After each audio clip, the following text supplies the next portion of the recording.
Hello everyone and welcome back to Parade of Paws. I'm Officer Thomas Anderson with the Casa Grande Police Department, and with me today is Sheila Chavez, Animal Control Officer for the Casa Grande Animal Care and Adoption Center. Hi Sheila, how are you today? I'm good. How are you? I'm great, thank you.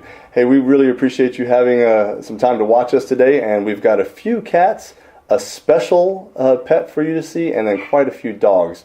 And we'll talk about some heat and safety issues for our animals and some events that are coming up in our community that deal with your pets, and maybe some that you would like to adopt. So let's get started right away with your first pet. I believe you have a cat named Starla, correct? Yeah. So this is Starla. Starla is a 10-month-old female short hair. Starla is young and she's very loving. Get a look at Starla. And only 10 months old, but probably as big as she's going to get, right? She'll get a little bit bigger, yeah, not too much more. Pretty good sized kitten there already. Mm-hmm. All right. And we'll move to, I believe, Bootsy. And I said we had a few cats, but I think we only have a couple today, so we'll go right to Bootsy. Okay, this is Bootsy. Bootsy is a 2-year-old, and Bootsy is already spayed. She's shy at first, very mature. And since she's very mature, she doesn't have all that little kitty stuff to have to go through. So, yes. She's very, she's got something to say, doesn't she? Yeah, she wants to get away. It's okay. And there is Bootsy. All right. So after Bootsy, we have a very special pet today. We don't usually get to see these, and we just happened to come across this young lady. I believe this is Harriet, correct? Yes, this is Harriet, and Harriet's 2 years old. She's a female, and so we don't just have dogs and cats here. We actually have 3 rabbits right now. So this is Harriet. And the 2 others, I believe one is darker gray and the other one's white with like maybe a gray nose or something. Right, but right. Neither one are as pure white and big as Harriet here. Harriet's right? Beautiful. Yeah. Harriet. All right, so before we move into the dogs, which we have quite a few dogs, let's talk about our current summer issue. I mean, it is summertime. We're in the middle of it, and like we do every year, we should probably talk about some safety concerns. Now, here in the police department, we always hear about, not just from residents like yourselves, but from parents and people in the law enforcement community. We always hear about people leaving their children in cars, in hot cars, right? Which I don't know what other kind of car there is in Arizona this time of year, but a hot car. But just as important, obviously, are leaving your pets inside of a car, right? Right. Can you tell us a little bit tell our viewers a little about some safety precautions they should take? Yeah, good thing if you leave your pets in a car, the windows have to be down a little. Some people leave their cars running with the AC on. But it's always a better idea to leave your pet at home. It's just much safer.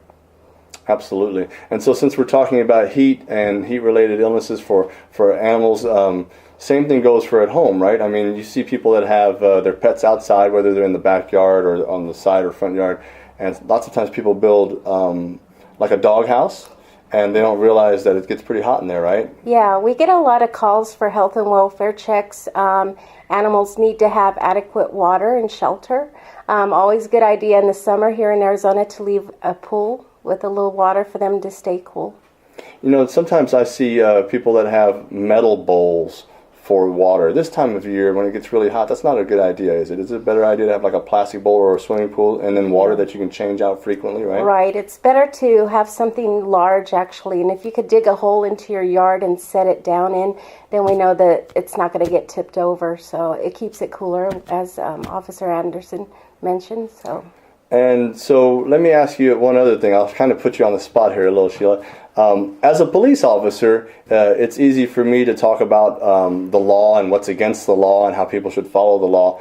But many people don't know that you as animal control officers have quite a bit of authority yourselves, and you're always investigating animal-related crimes.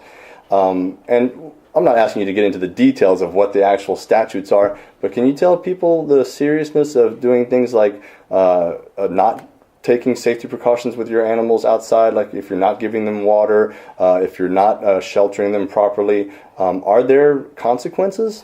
Yes, there are certain ordinances in place there's animal cruelty, of course, and then there's the housing ordinance, which states that you have to have adequate water and shelter for your pet. Consequences could be possibly getting citations. We've written citations for animals being at large, roaming, not having licenses. So we kind of keep track of all that, trying to get people to be responsible for their pets and keep them inside. Great, that's great information, Shalane. You know, to add to that, a few months ago, our police department, along with our city, rolled out a smartphone app. And on that app, which is iOS and Google Store and free, but on that app, it gives you an opportunity to submit a tip, anonymous crime tips, for example. Well, one of those tip areas is for dogs, so like barking dog complaints or maybe animal abuse or something like that. And those complaints go directly to the Animal Care and Adoption Center and to you and your supervisor, and they get addressed immediately through our Animal Care and Adoption Center. So that's an option for you as well. Or you can call our number, and you'll hear about that later on. And of course, there's always the police department that you can call. So yeah, and we also have that's included on the city website. There is a barking dog protocol there. So if anybody has any problems with barking, it's probably better to check that out first. Okay, so we're going to go ahead and check out some of our dogs that we have for showcase today. Okay. So I believe our first one is Maya. A bunch of small dogs, or small to medium-sized dogs today, I think. Yeah, this is Maya. Maya's a 2-year-old female Chihuahua mix. She loves to be held and she likes kisses. So Maya's one of those you want to keep up close to you. Big Chihuahua. It's a big Chihuahua, yes. Well, she likes you. Yep. And our next puppy is Murphy. Murphy, being a little squirmy right now, is a 1-year-old male Pomeranian mix. Very happy dog. Very nice dog. Let's get you up there so you can be seen. And so if any of you are new viewers to us, it's important that you know that these dogs and cats don't usually come out to be showcased other than this show. So they get a little bit nervous up here. It takes them a little while to get used to us. They won't be like this in your home if you take them home. They'll probably jump right on your lap.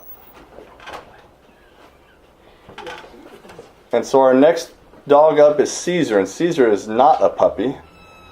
Caesar's got a couple of years on him, huh? Caesar's actually a senior citizen. Senior is a 4-year-old male Chihuahua mix, just very mature, so he wouldn't have to go through the puppy stages and stuff.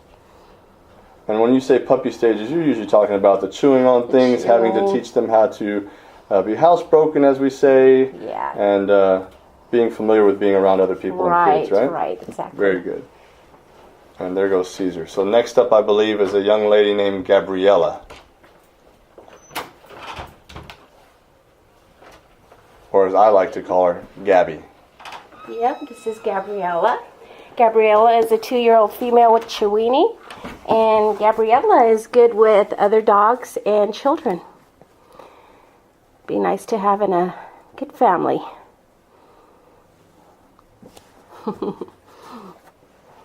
And so our pets, when they come out here, they get to smell each other, every pet that was out here. So they'll be smelling this apron quite a bit. So next up is Pokey. And Pokey is a puppy, right? Yeah, Pokey is actually a 10-month-old female American Bulldog. He's pretty calm and easygoing. Come on, Pokey. Come on. There you go. Look at that. Now that is pretty calm and easygoing for a 10-month-old. That's a good male. Yeah.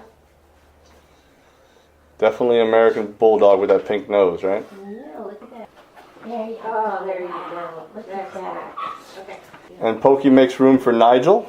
And Nigel is a 1-year-old male Dachshund Chihuahua mix. And Nigel is very friendly. Very friendly. Might be a little nervous right now, but he's very friendly.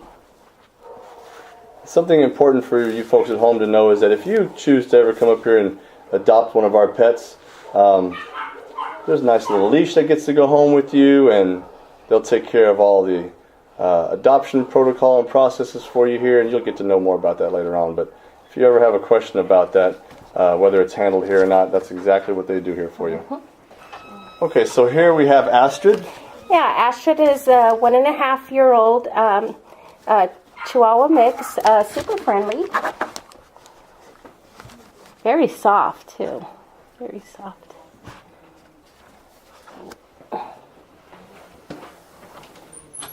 All right, so from here we're going to move on to Morgan. And Morgan is a young lab, I believe. So he's going to be playful. Yeah, very playful. This is Morgan. He's a 10-month-old lab.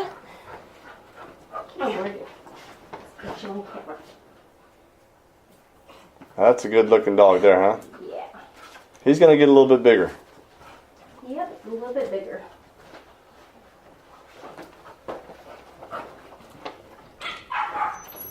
And next up, I believe we have Stormy.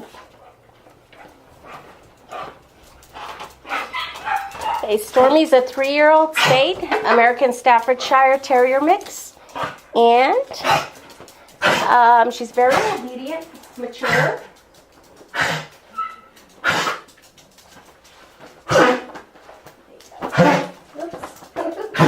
Sorry about that. So this is Sugar Bear and Turk, right? Yeah. Right. I believe we've seen Turk before, so it's time for somebody to come get Turk. Who is who? This is Turk, and then this is Sugar Bear. So Yeah, on your right is Turk, and on your left is Sugar Bear. Sugar Bear is a 4-year-old female, Rottie mix, good with other children. Both of them are good with other children and other dogs.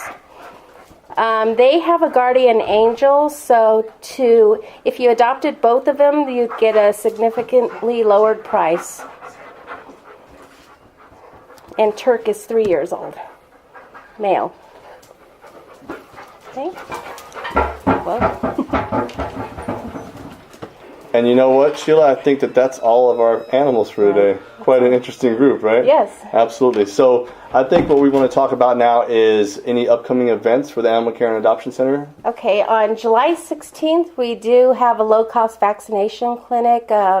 So we give the rabies vaccination along with other vaccinations and do the licensing. It's at Gilbert Park from 8 to 10 a.m. Excellent. So Gilbert Park, 8 to 10 a.m. That's July 16th, you said, July right? 16th. Look, we know that's a short time frame, but we don't want to have pets out too much in the heat during the summer. So if you can get out there and take advantage of the low-cost clinic, it'll save you, quite a bit of money. And the staff here at the Animal Care and Adoption Center will really streamline that whole process for you.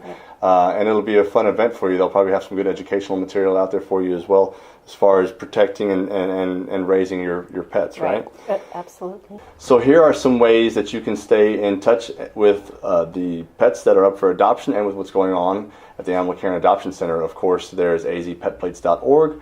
There is casagrandeaz.gov, the website, and of course the city's Facebook and Twitter pages. The police department's Facebook and Twitter pages also kicks out some pictures once in a while, tries to definitely show off some of our animals here. And if you can make time to come to the low-cost clinic on the 16th, then please do so. Sheila, thank you very much for being my partner today, and we can't wait to see you next time, or for you to see us next time. Have a great week. Bye.